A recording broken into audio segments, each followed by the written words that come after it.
Quelques 20 millions de mètres cubes d'eau usée sont traités chaque année par cette usine à Uppsala en Suède.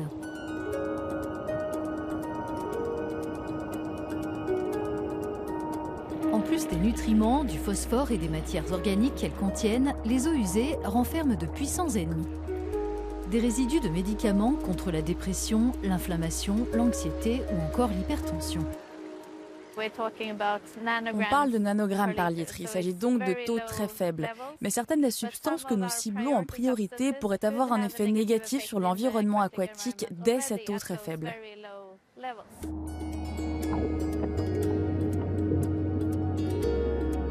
Les organes internes et les cycles de reproduction des poissons et des amphibiens peuvent être sévèrement affectés par les résidus de produits pharmaceutiques.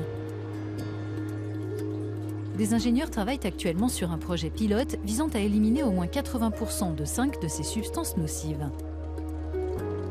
Des technologies complexes dont le charbon actif et l'échange d'anions sont testées en vue d'identifier des méthodes d'élimination peu coûteuses. Mais les défis sont immenses.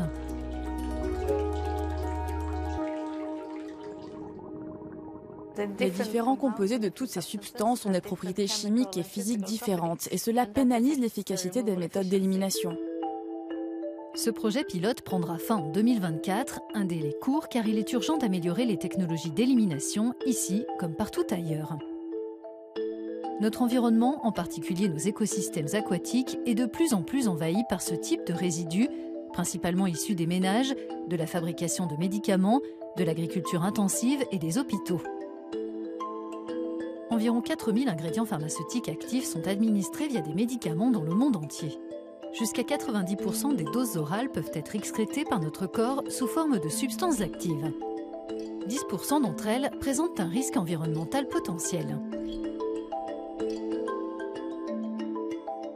Une situation complexe selon l'Agence suédoise du médicament. L'un des problèmes majeurs, c'est que ces substances sont conçues pour être très stables à l'intérieur de notre corps.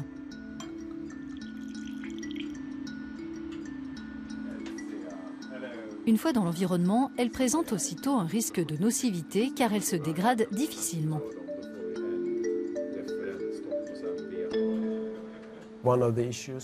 L'une des difficultés, c'est qu'elles sont très résistantes à la décomposition à l'intérieur de l'organisme. En effet, il s'agit d'obtenir des effets dans le corps et il ne faut pas qu'elles se dissolvent dans l'estomac, par exemple. Il faut que le médicament soit persistant. Cela signifie aussi que s'il passe par les voies d'élimination de notre organisme et s'en échappe, il atteindra l'environnement sous la forme d'une substance relativement persistante. C'est la raison pour laquelle, parallèlement à l'amélioration des technologies de traitement des eaux usées, il est essentiel d'adopter des approches d'atténuation à la source. La réforme de la législation pharmaceutique présentée par la Commission européenne entend justement renforcer l'évaluation des risques environnementaux, déjà obligatoire pour toutes les entreprises du secteur qui commercialisent leurs médicaments dans les pays de l'Union. La Commission souhaite aussi rendre possible un refus d'autorisation de mise sur le marché quand les fabricants ne fournissent pas d'évaluation complète ou suffisamment étayée. Les produits déjà sur le marché pourraient également être soumis à ces évaluations s'ils sont potentiellement nocifs pour l'environnement.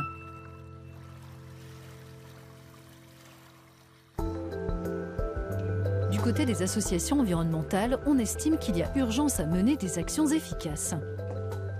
Les experts de cette ONG réclament des mesures supplémentaires pour réduire l'utilisation des antibiotiques dans l'agriculture et accélérer l'élimination durable des produits pharmaceutiques. Ils veulent aussi promouvoir une consommation rationnelle et abordable de médicaments plus écologiques. Nous devons essayer de rendre le secteur des soins de santé plus vert. L'industrie pharmaceutique développe aujourd'hui des produits plus écologiques, plus biologiques, qui peuvent se dégrader plus facilement.